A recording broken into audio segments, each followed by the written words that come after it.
comfort, companionship, love, affection. These are all things you're seeking.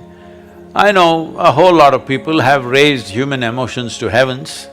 If you say love, they say divine love. If you say joy, they say divine joy. If you say bliss, they say divine bliss. You don't need any God's help to be joyful, loving, peaceful.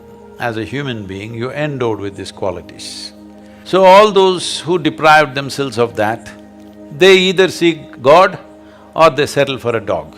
Because they want unconditional love, this is a demand. Because the nature of love is such that it's like a flower, if you don't watch it for 2 minutes, it'll fall. It'll wither and fall right there. Either you want to let it fall, or you have to nourish it every moment, or you have to concretize it. That means you take a picture and keep it on your phone screen, or you institutionalize it with marriage or this or that.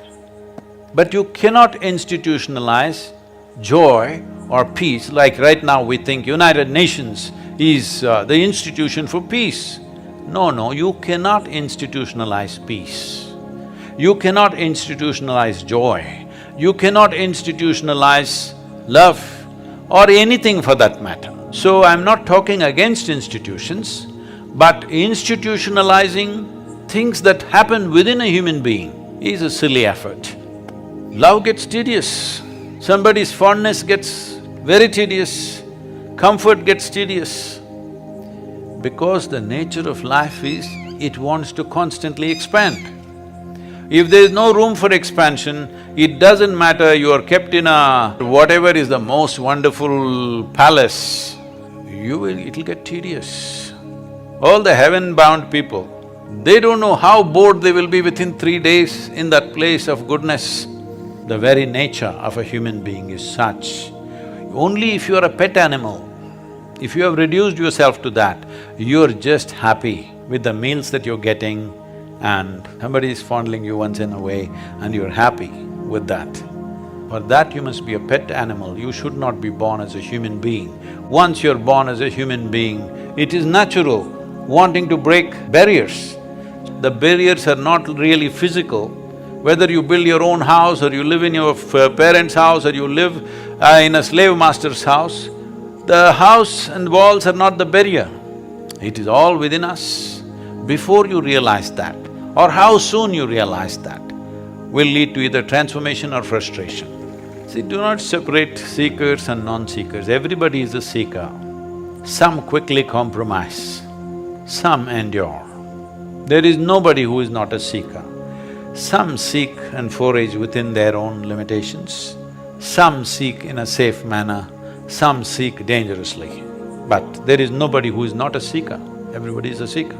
It may not be a period for everybody, it may be just momentary for a whole lot of people. In the jungles, when some of my friends came with me, in the forest, not even deep inside, just in the borders of the forest, somewhere they go here, there and they get lost. They're just few meters away somewhere and they can't see us. Bah! They start crying. Grown-up boys.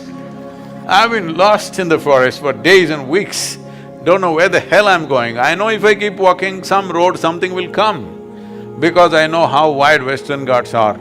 At the most 150, 200 kilometers if I walk, I will come to the coast or to some city. But in the meantime, you should see how people behave. Because for them, nothing big needs to happen. Smallest things, if they lose their wallet, they lose their phone, gone. Everything is gone, all right? So they don't have to lose their life. This is why I said, when a time comes when you're going to lose your body and everything that you know as life, either terror will come when they first realize that, but slowly as life starts ebbing, it gives you a certain anesthetic. This is the nature of life. Because life doesn't just pop out like this, it is leaving slowly. As it starts leaving slowly, you will see there is a kind of an anesthetic, there's a kind of comfort that they come to. You will see they were struggling in pain, this, that was happening, but as death is slowly coming, approaching, last few days you see they become peaceful, nice, some of them even joyful. A few are bewildered, what's happening? because they never thought this will happen to them. So, being lost is not about a certain situation, it is the nature of life.